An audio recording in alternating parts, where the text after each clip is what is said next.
I'm not offended by Timothee Chalamet. I don't want him to be in the ballet world. There's no support. Hey, it's Josephine from the Pointe Shop. This is for all of you who do care about ballet. I don't want to be working in ballet or opera or, things where it's like, hey, keep this thing alive, even though no one cares about this anymore. All respect to the ballet and opera people out there. Okay, so I wasn't going to comment on this because I feel like I'm the only one working in the ballet industry that wasn't offended by this. I think that everyone deserves to work wherever they want, and I honestly love working in an industry that has a built-in barrier to entry. And what I mean is you're not in ballet for the obvious reasons. One, it's not about the pay, because no matter what position you're in, whether you're working behind the scenes or whether you are a dancer, you're not really getting paid that much. And if you are working behind the scenes and you're in marketing or business or wardrobe, you can take your skills elsewhere and get paid a lot more. So it's definitely not about the pay. It's very, very difficult to be in this industry. If you're a dancer, you have to have the athleticism of a professional athlete, and you have to have the artistry of a true artist. It's very, very difficult to get to that level. So it's not easy to even enter into this industry. And three, it's not even about prestige, because it's not like it's a painting that you can purchase and hang on the wall. It's something that's fleeting, and it takes a long time to understand it. It takes even longer to appreciate it. So there's already all of these built-in barriers to entry, and that's what makes it so interesting and so beautiful to me. And to me, working in the ballet world is so magical. I love the art. Even apart from dancing itself, I love everything that goes into it. And I genuinely am so happy to have found this industry. And I think that everyone deserves to work at a place where they feel is magical to them. So I'm not offended by Timothee Chalamet because I don't want him to be in the ballet world either. Not because we don't want him, but because one, I think he's an incredible actor, and I think he did find the place where he should be.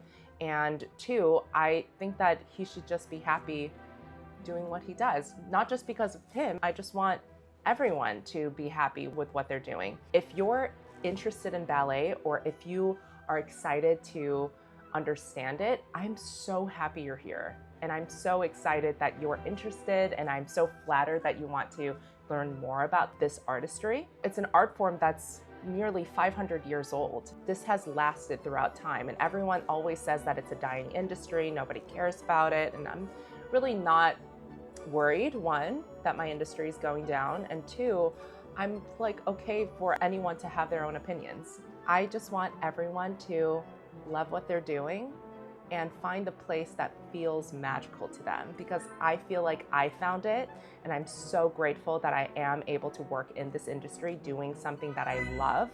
And you deserve that too.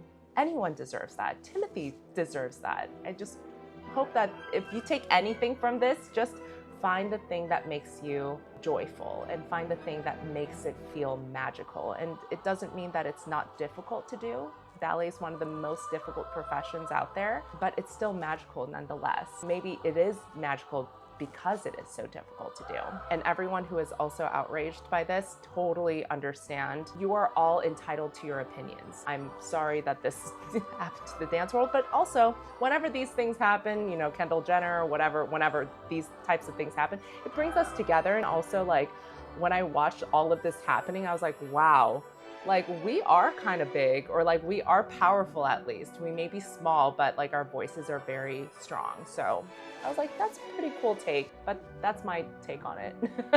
I don't know who at Nordstrom or Skims needs to hear this, but that foot is sickled, okay? I didn't even see it until it rotated all the way. This is ballet. What the hell? The standing leg. Look at that. That is pretty good. She's not doing balancing, rah-rah, Lady Gaga claws. She's got pretty good ballet hands. What the hell is that foot? That is sickled. Yeah, they could have, that's like not the Put her in the basement. That is not Vaganova. That is Fashion Nova. That is a disaster. That is so funny. Wait, where is this? I actually want to go see it, but like, did they check in with anybody before they put out that mannequin? I feel like it took so long to make that. Ask one dancer. One. Okay, my AP Spanish and my AP Spanish from high school is not helping me. Someone translate for me. As an ex-ballerina, it feels illegal to do any sort of Pilates-like lift without pointing your toes. Yes! And yoga. And it looks prettier too. I refuse to do Pilates without pointing my toes. This is her slipper. And this is a modern blocked toe shoe. You can see there's absolutely nothing in the toe there. And the back is very, very flexible. Though I think probably she put a piece of card inside to make it stronger to support her on the toe. As you see here, so that the toe was satin, and here the heel came to here. And this pair, which is about contemporary with Taglione's shoe, is a little bit stronger in the back, and you have the stitching around the sides, which they always put to give it added strength. So that was the kind of shoe that they were originally dancing on their toes, and their feet had to be very strong for that. Yes. This shoe is later on Adeline Jenny, who was a very, very famous Danish ballerina, and you can see it does have a block toe, but really very, very light, almost nothing in it, and makes no noise at all. Has the stitching round here and exactly the same. So, then Anna Pavlova's shoe.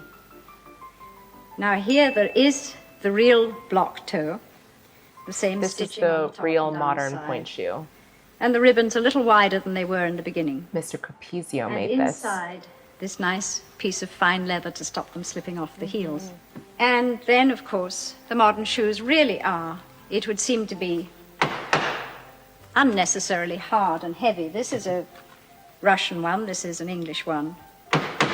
Absolutely hard, inflexible I love backs. listening to this. So Taglione is who's credited as the first ballerina to dance on her toes. But the real first point shoe, I would argue that it was Anna Pavlova, because it was truly when it started to look like the modern point shoe. There's obviously an evolution. It was a heeled slipper, and then they made it into a ballet slipper so that they would be able to move a little bit better. And then Taglione was able to go on her toes for a little bit. Now, this requires so much strength because there's no support from the shoe itself. In general, I think a lot of women were the ones that kind of figured out how to make a point shoe, but there's really no single person that created the point shoe. It's just a mix of all of these different people. 제가 하는 일이요. 머리 태우고, 머리 태우고, 머리 태우고. Oh, 태우고. Okay, I speak Korean, but it was hard. 채워. Okay, so 채워 means like fill in. 할 수 있는 거 다 해요. Okay, so that means that she is filling in her hairline to make it look more thick. 할 수 있는 거 다 해요. Oh, this is actually for Korean folk dance. They're filling in the hair to kind of look a little bit more old school and a little bit more natural. So it's saying that it's important to fill in underneath the ear for the hair to go down. Oh, this is a nice trick. I mean, it looks like it's supposed to be for ballet. I didn't know until the very end when they said it was Korean dancing. Which I loved and did when I was a kid too. Isabella Boylston's pregnant? Hardest steps to do while pregnant? Oh my gosh. Run bottom to the front. Arabesque. Oh my gosh. Any beats? Oh my. A downward trajectory. Oh my gosh, congratulations! This is so exciting! We just had a new baby at San Francisco Ballet as well. Jennifer Stahl, our principal dancer, just had a baby, and she just came back to her first class, I think. And I think she took class literally 4 days before she gave birth. And I was like, that is a warrior. That is a warrior. I dare any athlete to do this. Oh. Those are some dead shoes. Wait, I don't understand. Context? This is on vacation? I'm so confused what's happening here. It's just like someone on vacation, like on point shoes at the gym. Like, you do you, boo, but those shoes look dead. Out-of-state patient BTS toe walking surgery. Okay, that is stuff though. Oh, and you can see the severity. Oh Their my foot gosh. is literally stuck at 90 degrees, Oh but my- will not go past 45 oh my when you gosh. push on it. I know. This is called permanently. gastroc equinus. This is a structural deformity in their foot. And here I am in the operating room, and I've now corrected it. And this is the power of doing the correct surgical procedure to fix this deformity. What is the correct surgery to do that? Oh my gosh, what do you do? Like, how do you do that? Like, do you have to lengthen it a little bit more? When 3,000 people are clapping, but all you hear...